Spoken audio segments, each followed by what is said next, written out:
పిల్లలు కావాలనే మీ కలను నెరవేర్చుకోండి. మొదటి కన్సల్టేషన్, మొదటి స్కానింగ్ ఉచితం. వివరాల కొరకు హెగ్డే ఫెర్టిలిటీని సంప్రదించండి.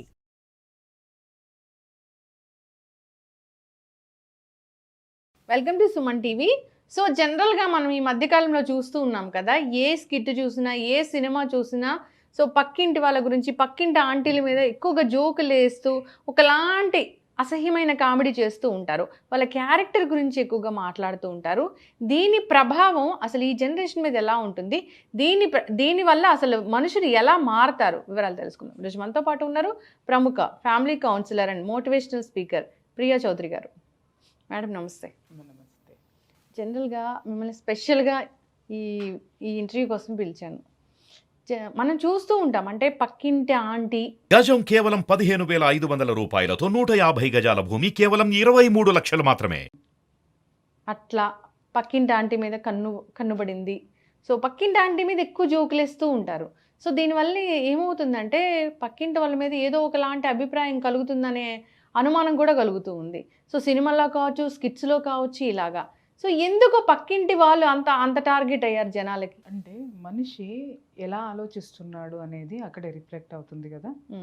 అంటే వాడికి పవిత్రంగా ఆలోచించడం అనేది, ధర్మబద్ధంగా ఆలోచించడం అనేది వాడి బుర్రకి రాదు. పక్కింటి ఆంటీని ఒక చెల్లిగానో, ఒక తల్లిగానో, లేకపోతే ఒక మంచి స్నేహితురాలుగానో, లేకపోతే ఇంకా ఒక పవిత్రమైన భావంతో చూడడం అనేది వాడికి రాదు. కాబట్టి వాడు అదే ఆస్పెక్ట్ తోటి తీసుకుంటాడు. లేదా వాడి భావజాలం ఏదైతే ఉందో జనం మీద రుద్దటం. అదే అక్కడ నువ్వు అన్నట్టు, సరే ఇలా పక్కింటి ఆంటీ లేరా అని అంటే ఉన్నారు, లేరని కూడా నేను అన్నను. ఉన్నారు, కానీ మనము వాటిని ఎలా ప్రొజెక్ట్ చేయాలి, అది సమాజానికి ఏమన్నా అదేమన్నా దాన్ని ఏమంటారు, సామాజిక పోరాటమా? పక్కింటి ఆంటీలు ఇలా ఉన్నారు అనగానే ఎడ్యుకేట్ అవ్వడానికి. How to educate? ఇప్పుడు మాధ్యమం అనేది మనం ఎడ్యుకేట్ చేయడానికి ఉంది, అది నేను ఫీల్ అవుతా. లేదా సత్యాన్ని గ్రహించడానికి, జనానికి చెప్పడానికి ఉంది తప్ప నువ్వు దాన్ని ఉపయోగించేసుకొని సమాజాన్ని భ్రష్టు పట్టించేటి, విలువలు లేవు అనేటటువంటి నెగిటివ్ థాట్స్లోకి ఈ మీడియా అనేది జనాలను తీసుకెళ్తుంది అనేది మాత్రం చాలా బాధగా ఉంటది. సినిమాల్లో ఎగ్జాక్ట్లీ కామెడీ షోస్ లో ఎక్కువగా పక్కింటి ఆంటీ అండము అంటే ఒక పక్కింటి వాళ్ళు అంటే ఒక వ్యాంప్ క్యారెక్టర్, పక్కింటి స్త్రీ అంటే ఒక వ్యాంప్ క్యారెక్టర్ మాదిరి ప్రొజెక్ట్ చేయడం అనేది మరి ఇంతవరకు నాకు అర్థం కాని విషయం ఏంటంటేనమ్మా, ఒకటో ఆరో చూపించారంటే బానే ఉంటది, కానీ ఇవాళ స్కిట్స్ కూడా చూస్తుంటే ఎప్పుడు కూడా అసలు నేను చాలా తక్కువ చూస్తా. ఎప్పుడన్నా నా కర్మగాలి నేను ఆన్ చేశాను అని అంటే ఇలాంటివే వస్తూ ఉంటాయి. అది ఎంత బాధ వేస్తూ ఉంటదంటే మనకి, కానీ జనం కూడా వ్యూవర్షిప్ విపరీతంగా దానికే ఉంటాయి. అంటే నవ్వుకుంటారు, ఎంజాయ్ చేస్తారు, ఇంకొకటి చేస్తారు, షేర్ చేస్తారు, లైక్ చేస్తారు, షేర్. అంటే మనిషిలో నువ్వు నాటుతున్నావా ఆ భావజాలాన్ని, లేదా వాళ్ళల్లో ఉన్న భావజాలాన్ని నువ్వు చెప్తున్నావా అంటే ఇక్కడ నేను ఒకటే చెప్తాను లక్ష్మి, నువ్వు సమాజాన్ని బాగు చేసేటటువంటి బాధ్యత నీకు ఒకటి ఉంటుంది. ఒక పౌరుడిగా లేదా ఒక పౌరురాలిగా నువ్వు చెప్పాల్సింది ఏంటి, సమాజంలో నైతిక విలువల్ని కాపాడాల్సినటువంటి బాధ్యత మనకుంది. అదే పక్కింట్లో మీ అమ్మగారు కూడా ఇప్పుడు అదే చెప్పబోతున్నా ఉంది. నువ్వు ఆ స్కిట్ తీసావు, లేదా ఆ కథ రాసావు, లేదా నువ్వు ఆ గాసిప్ అల్లావు, నువ్వు లేదా నువ్వు అదే చులకనగా నువ్వు మాట్లాడడం మొదలు పెట్టావు నీ పక్కింటి. మరి ఇదే పక్కిల్లు నీదిగా. అవును, ఇదే పక్కింట్లో నీ చెల్లి ఉందిగా, నీ భార్య ఉందిగా, నీ తల్లి ఉందిగా, నీ వదిన ఉందిగా.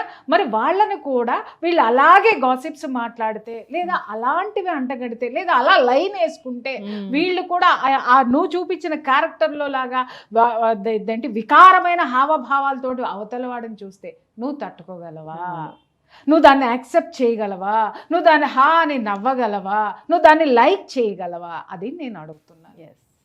మనము కామెడీ ఎప్పుడు ఎలా ఉండాలంటేనమ్మా, ఆరోగ్యకరంగా ఉండాలి, అది విలువల్ని పెంచే విధంగా ఉండాలి, ఆహ్లాదకరంగా ఉండాలి, ఆరోగ్యకరంగా ఉండాలి, ఆహ్లాదకరంగా ఉండాలి. కానీ ఇలా నీచమైనటువంటి అనైతికమైనటువంటి విషయాలను మనం పదే పదే ప్రొజెక్ట్ చేసుకుంటూ వెళ్తే, ఇవాళ నువ్వు నేర్పిన విద్యే నీరజాక్ష అని రేపొద్దున నీకే చెప్పాల్సి వస్తుంది. అది నీ ఇంటికే వచ్చి కూర్చుంటుంది. ఇలాంటి విషయాలు మనం ఎన్ని చూడలేదు. వాళ్ళ సమాజం భ్రష్టు పట్టిపోతుంది. భ్రష్టు పట్టిపోతుంది, ఎందుకు పట్టదు? ఇలాంటి ఎపిసోడ్స్కి నువ్వు లైక్ చేసి లక్షలు కోట్లు మిలియన్స్ వ్యూవర్షిప్లు నువ్వు ఇస్తూ ఉంటే నువ్వు ఇంట్లో చూస్తున్నప్పుడు నీతో పాటు నీ పిల్లలు చూస్తున్నారు, నువ్వు ఎంజాయ్ చేస్తున్నప్పుడు నీతో పాటు నీ భార్య ఎంజాయ్ చేస్తుంది. నీ భార్య ఏమనుకుంటుంది, ఇలాంటి వాళ్ళకే నేను చెప్తున్నా, నీ భార్య ఏమనుకుంటుంది ఇది తప్పు లేదు అనుకొని భర్త మీద కోపం వచ్చినప్పుడు పక్కింటి అన్నకో అంకుల్కో ఒకసారి చూసి నవ్వింది, ఆ నవ్వు ఇంకెక్కడికో వెళ్ళింది, నువ్వు భరిస్తావా? ఇదే ఎపిసోడ్స్ ఆ రోజు నువ్వు తిట్టుకోవా? లేదు ఇదే ఎపిసోడ్ ఆ రోజు పెట్టుకుని ఎంజాయ్ చేస్తావా? నీ భార్య 4 పీకుతావు, 4 తంతావు, లేకపోతే అది కుల భ్రష్టురాలంటావు, లేకపోతే ఆడజాతికే కళంకం అంటావు, ఇంకోటి అంటావు. మరి ఆ కళంకమైనటువంటి ఆ చిత్రాలని చూపించేటప్పుడు నువ్వు ఎందుకు ఎంకరేజ్ చేస్తున్నావు? ఒక ప్రతి పౌరుడి యొక్క బాధ్యత కూడా ఉంది దీంట్లో. ఇలాంటివి ఎంకరేజ్ చేస్తున్నది ఎవరు? చూసేటటువంటి మనము, లైక్ చేసేటటువంటి వాళ్ళు. అంటే కామెడీ అంటే అక్రమ సంబంధాలు తప్ప వేరేది లేదు. అవును, వేరేది లేదు కూడా.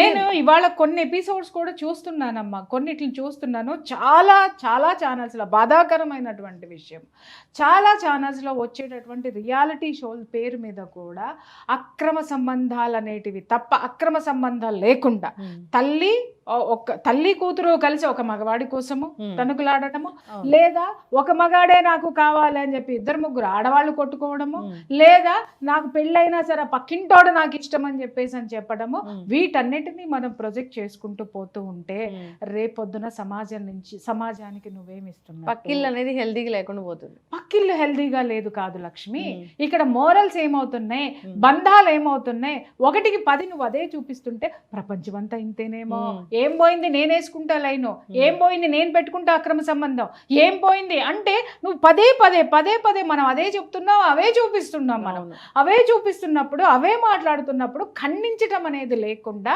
ఇవే చూపిస్తుంటే వాడేమనుకుంటాడంటే పర్వాలేదు ఆ ఆంటీని నేను లైన్ వేసుకోవడంలో తప్పే లేదు, లేకపోతే ఏమనుకుంటుంది పర్వాలేదు నా భర్త చేతగాని వాడో, నా భర్త నాకు నచ్చలేదు కాబట్టి నేను నా లవర్తో నేను ఉండడం తప్పే కాదు.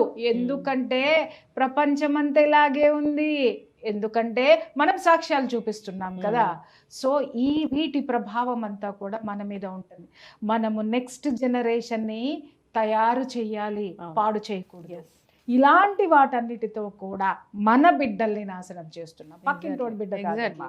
ఎందుకు అనంటే ఈ సమాజంలో మన పిల్లలే ఉన్నారు, మన పిల్లలు ఎలా తయారవుతున్నారు, ఇలాంటివి మోరల్లెస్ కాన్సెప్ట్స్ అన్ని తీసుకొని మనం బ్రతికేస్తే చాలు, డబ్బు వస్తుందో లేకపోతే పేరు వస్తుందో లేకపోతే ఇంకొకటి వస్తుందో అని చెప్పేసి వాటిల్ని మనం ఎంకరేజ్ చేసుకుంటూ మన బ్రతుకు తెరువు కోసం వాటిల్ని మనం ఎంకరేజ్ చేస్తుంటే, ప్రోత్సహిస్తుంటే వాటిల్ని అందిపుచ్చుకునేది మన బిడ్డలే, నెక్స్ట్ తరమే. నెక్స్ట్ తరం ఎవరు? నీ బిడ్డ, నా బిడ్డ.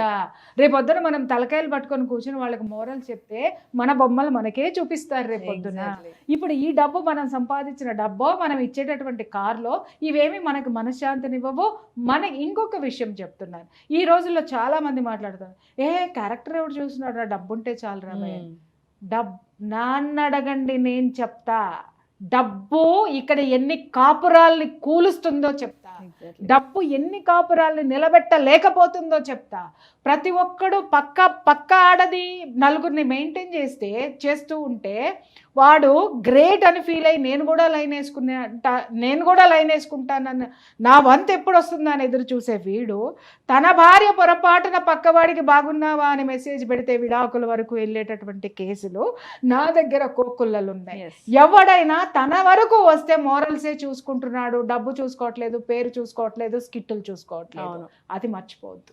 ఈ రోజు ఒక స్కిట్ చేస్తాడు, ఈరోజు ఒక సినిమా తీస్తాడు డైరెక్టరు, సో ఆ రోజుకి వాడు జీవితం, కానీ అది ఎంతమంది జనాల మీద ప్రభావం చూపిస్తుంది, ఎటు దారి తీస్తుంది అనేది చాలా చక్కగా చెప్పారు. ఇప్పుడు జనరల్గా కూడా మన పక్క ఫ్లాట్లో ఎవరో ఉంటారు, కానీ ఈ పక్కింటి స్కిట్లు, పక్కింటి ఆంటీలు ఇలాంటివి చూసి ఆ పక్కింటి వాళ్ళతో మాట్లాడాలంటేనే భయంగా ఉంటుంది. మాట్లాడాలంటే భయం తీసి పక్కన పెట్టమ్మా. ఇప్పుడు ఎట్లా అయిపోతుందనంటే ఒకప్పుడు చక్కగా వరుసలు పెట్టి పిలుచుకునేవారు, మామయ్య, అన్నయ్య, బావగారు అని కూడా చక్కగా పిలిచేవాళ్ళు.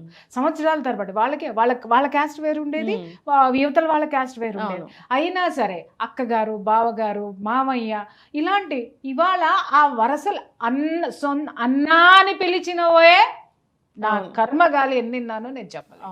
అంటే ఎవ్వడు కూడా మానవతా విలువలకి, మానవ సంబంధాలకి, బంధాలకి, దాన్ని ఏమంటారు, ఆ సంబంధాలకి ఈ ఏ విధమైనటువంటి విలువని ఇవ్వడం లేదు.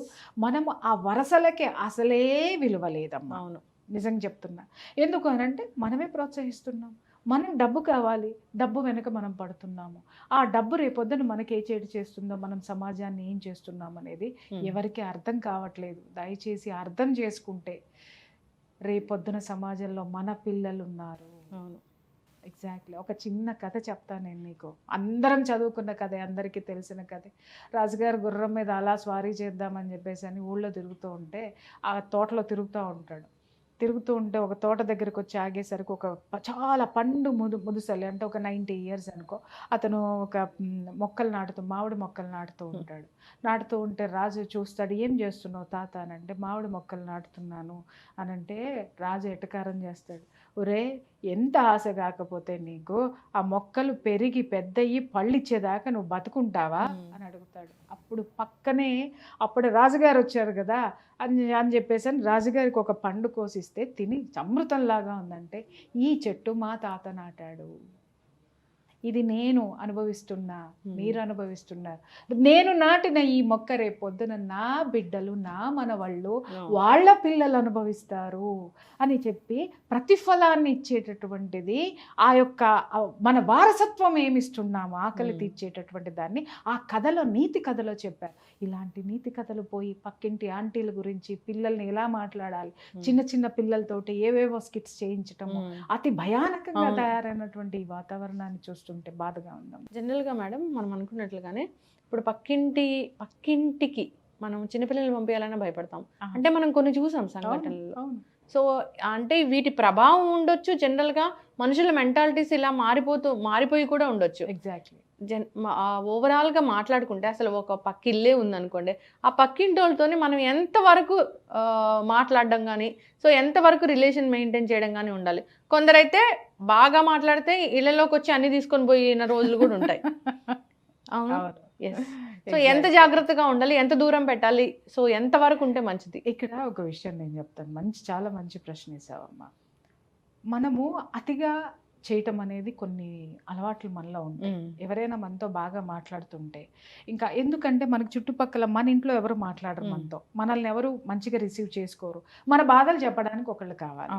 అప్పుడు పక్కింటి వాళ్ళు చాలా బాగా కనిపించారు అనుకుందాం, మనతో బాగున్నారు అనుకుందాం, ఇంకా వాళ్ళకి మొత్తం చెప్పేసుకొని కూర్చుంటాం. మనకేంటి, అరే మన బాధ వినడానికి వాళ్ళు వచ్చారు కదా అని చెప్పేసి అని అమాయకత్వంతో లేకపోతే ఇంకోటో చెప్పుకుంటాం. కానీ దాన్ని వాళ్ళు ఒక అమ్మతనంతో అర్థం చేసుకుంటే మనం అదృష్టవంతులం.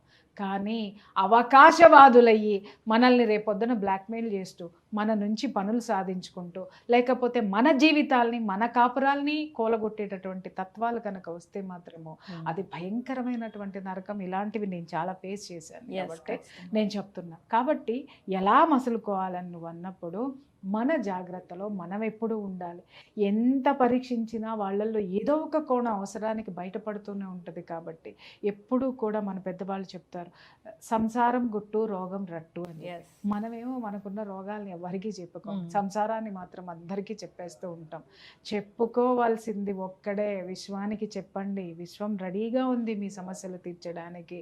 ఆ టైంకి ఎవరు కావాలో వాళ్ళకి ఇవ్వడానికి ఉంటుంది. ఎందుకంటే వాళ్ళు ఎవరిని నమ్మేటటువంటి పరిస్థితి లేదు, జాయింట్ ఫ్యామిలీస్ లేవు, మనల్ని అర్థం చేసుకునేటటువంటి ప్రపంచం లేదు.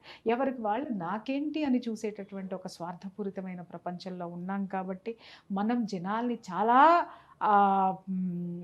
వాళ్ళని ఒక అర్థం చేసుకున్న తర్వాతనే మనం ఓపెన్ అవ్వడం కూడా అన్నీ అవ్వాల్సిన అవసరం అయితే లేదమ్మా. ఈరోజు ఎవరు మనకు ఆర్చేవాళ్ళు తీర్చేవాళ్ళు ఎవరు లేరు.